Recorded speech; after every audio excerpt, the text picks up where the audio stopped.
नमस्कार, मैं हूं ज्योति और आप देख रहे हैं डिजिटल हरियाणा।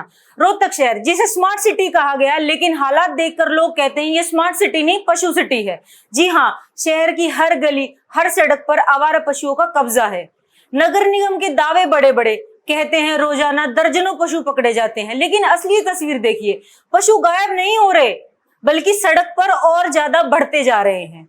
आए दिन इन पशुओं की वजह से हादसे होते हैं, लोग घायल होते हैं, लेकिन निगम और मेयर साहब शायद अपने आराम कुर्सी से बाहर निकलना ही नहीं चाहते। हकीकत यह है कि जनता का सब्र टूट रहा है, लेकिन मेयर साहब को चिंता सिर्फ फीता काटने और फोटो खिंचवाने की है। और अब जरा ये नजारा देखिए, मुख्यमंत्री के ओएसडी गजेंद्र फोगाट के घर के बाहर ही दर्जनों पशुओं का मेला लगा हुआ है। यानी हाल ये है कि मुख्यमंत्री के सबसे नजदीकी अफसर के घर के बाहर भी सड़कें सुरक्षित नहीं हैं। तो आम जनता का हाल कौन पूछेगा?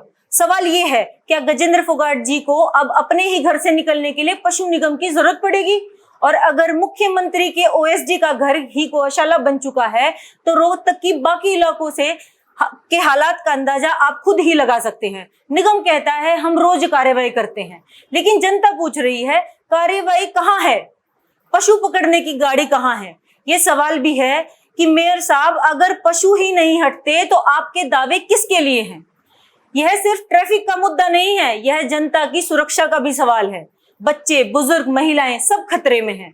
लोग कहते हैं रात को बाइक या कार से निकले तो डर इस बात का नहीं है कि कोई चोर लूट लेगा, बल्कि इस बात का है कि कहीं अचानक पशु न टकरा जाए। नागरिकों का कहना है हम हर रोज जान हथेली पर रखकर निकलते हैं, लेकिन नगर निगम और मेयर साहब के लिए शायद कोई ये मुद्दा ही नहीं है। मेयर साहब, शहरवासी पूछ रहे हैं, क्या आपकी प्राथमिकता जनता की सुरक्षा है या सिर्फ फोटो खिंचवाना? रोहतक की सड़कों पर जनता को चाहिए सुरक्षित सफर, लेकिन आपको चाहिए सिर्फ हेडलाइन और अखबारों की कटिंग।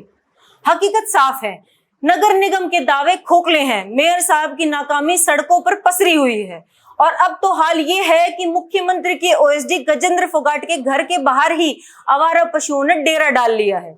मेयर साहब, जनता कह रही है सड़क पर पशुओं का मेला बंद करवाइए, और अगर हिम्मत नहीं है तो कम से कम दावे बंद कर दीजिए। आप हमारी इस खबर के बारे में क्या सोचते हैं, हमें कमेंट बॉक्स में जरूर लिखें। अगर आप हमारे चैनल पर नए हैं तो वीडियो को लाइक और चैनल को सब्सक्राइब करें। धन्यवाद।